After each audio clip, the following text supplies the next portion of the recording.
ठीक है। तो देखिए आज हम लोग का जो फर्स्ट चैप्टर है बिपिन चंद्रा का, तो उसका जो फर्स्ट चैप्टर है 11th क्लास की एनसीईआरटी है, ठीक है। और उसका फर्स्ट चैप्टर का नाम है decline of Mughal empire.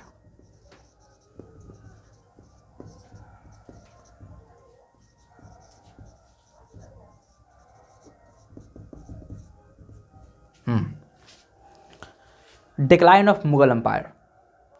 Mughal empire जो था 1526 के करीब से, मतलब जब बाबर इब्राहिम लोदी को हरा करके भारत में अपना साम्राज्य स्थापित किया, अपना साम्राज्य बनाया, तो उस समय से मुगल वंश, मुगल डायनेस्टी का आरंभ हुआ भारत देश में। और जैसे कि चंद्रगुप्त मौर्य का एक समय था, बहुत बड़ा डायनेस्टी था चंद्रगुप्त मौर्य का, उसी तरह का मुगल वंश का भी डायनेस्टी था। मुगल वंश का जो डायनेस्टी था बहुत बड़ा डायनेस्टी था, बहुत बड़ा डायनेस्टी था। मतलब अगर देखें तो पूरा नॉर्थ से लेकर के साउथ तक, इधर अफगानिस्तान तक का उसका टेरिटरी का एक्सपेंशन था, ठीक है। आप लोग ध्यान से सुनिए। तो जो ये मुगल वंश का जो इतना बड़ा डायनेस्टी हुआ, लेकिन बाद में जाकर के मुगल वंश का जो ये डायनेस्टी था उसका डिक्लाइन होना शुरू हो गया, मतलब उसका पतन आरंभ हो गया। उसके बहुत सारे कारण थे।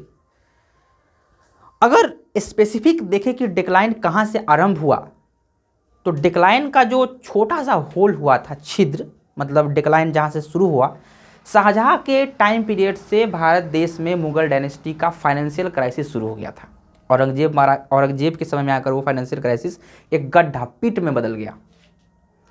और फिर आगे शाहजहाँ के बाद औरंगजेब के पीरियड में वो पिट बना, और औरंगजेब के बाद बहादुर शाह ने उस पिक को एक लेक, रिवर में परिवर्तित किया, और उसी नदी में मुगल वंश समाहित हो गया, बर्बाद, खत्म। यही था मुगल वंश का पतन। हालांकि उसमें और भी बहुत सारे टेक्निकल टर्म्स और बहुत सारे कारण हैं जिसको हम समझते हैं। औरंगजेब जो था उसका टाइम पीरियड था,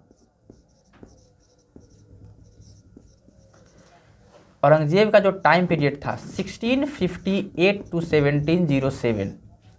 इस टाइम पीरियड में औरंगजेब जो था वो भारत देश पे रूल किया। उसके बहुत सारे पॉलिसीज़ थे, जैसे कि एक पॉलिसी जो उसका बहुत ही घातक पॉलिसी था भारत देश के लिए और उसके मुगल डायनेस्टी के लिए, जिसकी वजह से उसका डिक्लाइन हुआ, उस पॉलिसी का नाम था डेक्कन पॉलिसी।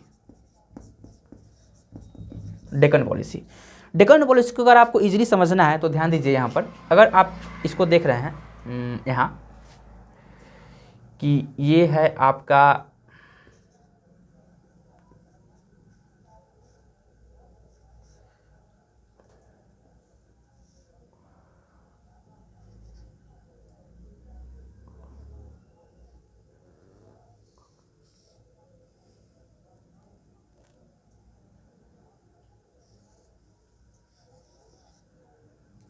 शॉर्टकट भारत,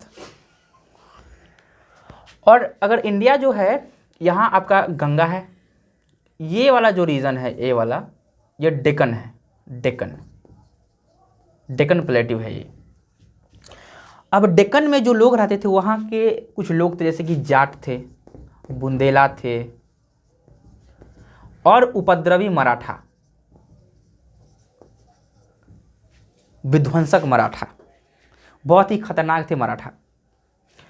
अब अगर यहाँ के जो कुछ शासक को देखें, जैसे कि अकबर और हुमायूं और अशोक, एक टाइम का सबसे प्रसिद्ध शासक, तो वो लोग का जो सर्वाइव करने का सबसे बड़ा कारण था, और ये लोग जो इतने दिन तक भारत में सर्वाइव किए, भारत में रूल किए, उन लोगों ने क्या किया, डेक्कन के लोगों के साथ दोस्ती कर लिया।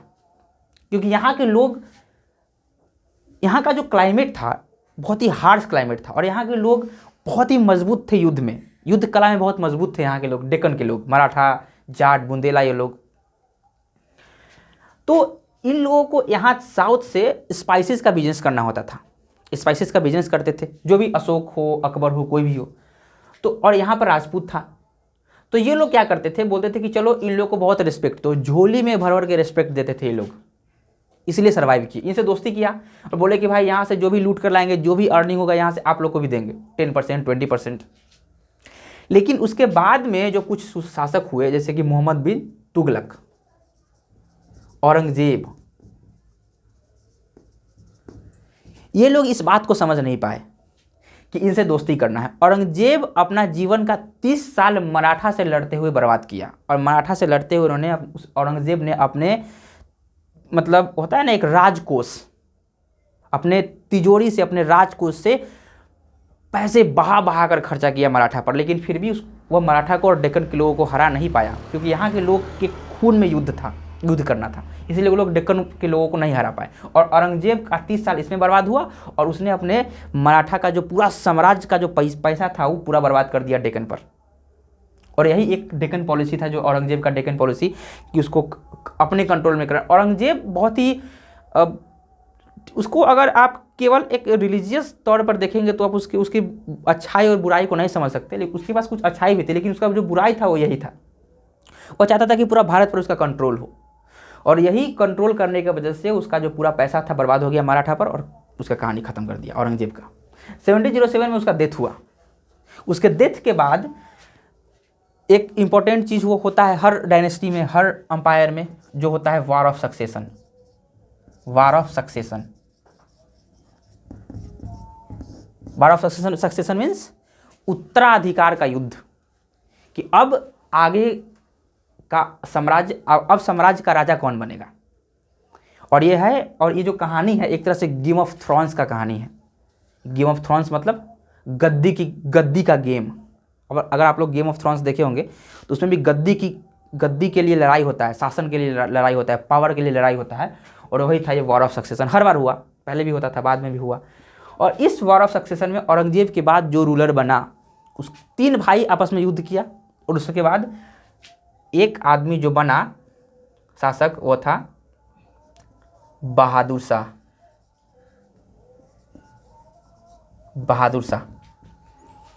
बहादुर शाह बना शासक। 1707 से 1712 तक रूल किया। इसके भी कुछ पॉलिसीज़ थे, जैसे कि इसके कुछ पॉलिसीज़ जो थे, बहादुर शाह की कुछ पॉलिसीज़ थे, जैसे कि कंप्रोमाइज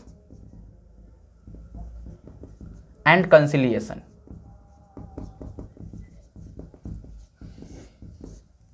समझौते की पॉलिसी। क्यों समझौते की पॉलिसी क्यों? तो किसी भी रूलर को अगर आपको समझना है तो आपको 2 चीज़ समझना चाहिए। एक फॉर्मूला समझने का है किसी भी रूलर को, P = P। P = P मतलब priority depends upon, priority depend upon preferences. आपकी जो भी प्रेफरेंसेस होगी वो आपके प्रायोरिटी के ऊपर डिपेंड करेगी। आपका क्या आपकी प्रायोरिटी है सबसे पहले। अगर आपको IAS बनना है और आप दिन में 3 मूवी देखते हैं, अगर आपको क्रिकेटर बनना है लेकिन आप पढ़ते हैं, तो आपकी प्रायोरिटी पहली वो नहीं है, आपका प्रैक्टिस पहला होना चाहिए। तो जो भी आपकी प्रायोरिटी है उसके हिसाब से आपकी प्रेफरेंसेस होनी चाहिए। तो किसी भी रूलर को समझने के लिए उसकी प्रायोरिटी को समझना चाहिए। बहादुर शाह जो था वो जब गद्दी पर बैठा तो उसके पास क्या क्या चैलेंजेस थे, हम उसको देखते हैं। जब बहादुर शाह जब गद्दी पर बैठा तो उसके पास कुछ चैलेंजेस थे, जैसे कि पहला चैलेंज था रिवॉल्ट। चारों तरफ रिवॉल्ट हो रहे थे। रिवॉल्ट कौन कर रहा था? रिवॉल्ट कौन कर रहा था? राजपूत रिवॉल्ट कर रहा था, मराठा रिवॉल्ट कर रहा था, जाट रिवॉल्ट कर रहा था, सिख रिवॉल्ट कर रहा था, बुंदेला रिवॉल्ट कर रहा था। उसको इस रिवॉल्ट को खत्म करना था, इसलिए वो कंप्रोमाइज एंड कंसिलेशन की पॉलिसी के साथ आया। दूसरा उसका जो चैलेंजेस था, बहादुर शाह का जो सेकेंड चैलेंज था, फाइनेंशियल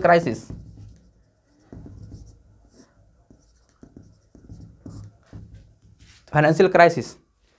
औरंगजेब के जो डेक्कन पॉलिसी थी उसकी वजह से उसने बहुत पैसा बर्बाद किया, बहुत पैसा युद्ध में बर्बाद किया, जिसके कारण जो पूरा इकोनॉमी था मराठा का उसमें क्राइसिस हो गया।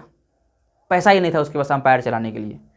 तो जब बहादुर शाह गद्दी पर बैठा तो उसके पास ये चैलेंजेस थे। ये राजपूत, मराठा, जाट, सिख, बुंदेला, ये सारे लोग रिवॉल्ट करने पर तुले थे। मतलब कि एक रीजनल पावर को लेकर आना चाहते थे ये लोग, इंडिपेंडेंट रूल, कि हर रीजन में राजपूत अपना शासन करेंगे, मराठा डेक्कन में अपना शासन करेंगे, जाट बुंदेला अपना करेंगे, पंजाब में सिख अपना करेंगे, और ऊपर से फाइनेंशियल क्राइसिस, पैसा ही नहीं था इकोनॉमी चलाने के लिए। लेकिन इसके बावजूद भी उस समय भी इतने क्षति के बाद भी दो चीज़ था मराठा के पास, सॉरी मुगल के पास। एक कि उसकी आर्मी बहुत स्ट्रांग थी, स्ट्रांग आर्मी बहुत स्ट्रांग थी, और दूसरा कि उसको रेस्पेक्ट बहुत था कंट्री में, रेस्पेक्ट इन द कंट्री। तब भी लोग मुगल को ही अपना शासक देखना चाहते थे। उसके पास दो चीज़ था, स्ट्रांग आर्मी था और कंट्री में रेस्पेक्ट था। तब अब तक था, 1712 तक था, लेकिन इसका रेस्पेक्ट भी खत्म होता है तब जब 1739 में नादिर शाह आता है और इसको मोहम्मद शाह को मुर्गा बनाता है। नादिर शाह 1739 में आता है और मुगल शासक उस समय के मुगल शासक, पूरा भारत पर जिसका कंट्रोल हो, अफगानिस्तान तक जिसका शासन हो, उस मोहम्मद शाह को मुर्गा बनाता है। मुर्गा लूट लेता है, 70 करोड़, पीकॉक थ्रोन सब लूट लेता है, सब नादिर शाह इससे, मोहम्मद शाह से, और मुर्गा बनाता है। मोहम्मद साहब बोलते हैं चाचा छोड़ दीजिए, फिर नादिर शाह कहता है ये कौन है, हटाओ इसको। मोहम्मद शाह मुगल शासक, और मुर्गा बनाया उसको, भगाओ इसको यहाँ से, पूरा लूट कर ले जाता है यहाँ से पैसा। उस समय क्या होता है कि मुगल शासन का जो, मुगल अंपायर का जो रेस्पेक्ट था खत्म हो जाता है। और फिर उस समय जो ईस्ट इंडिया कंपनी था, जो भी फॉरेन से जो कंपनी यहाँ बिजनेस करने आए थे, और मराठा को पता चलता है कि भारत का बॉस खत्म 1739 में। तो अभी हम लोग 1712 में है कि औरंगजेब बहादुर शाह के पास ये सारे चैलेंजेस हैं और मुगल शासक के पास स्ट्रांग आर्मी है और अभी कंट्री में रिस्पेक्ट है। इस सिचुएशन के साथ बहादुर शाह गद्दी पर बैठता है। अब वो कंप्रोमाइज एंड कंसिलिएशन का जो उसका पॉलिसी था कैसे काम करता है, ये हम लोग नेक्स्ट वीडियो में देखेंगे। Thank you.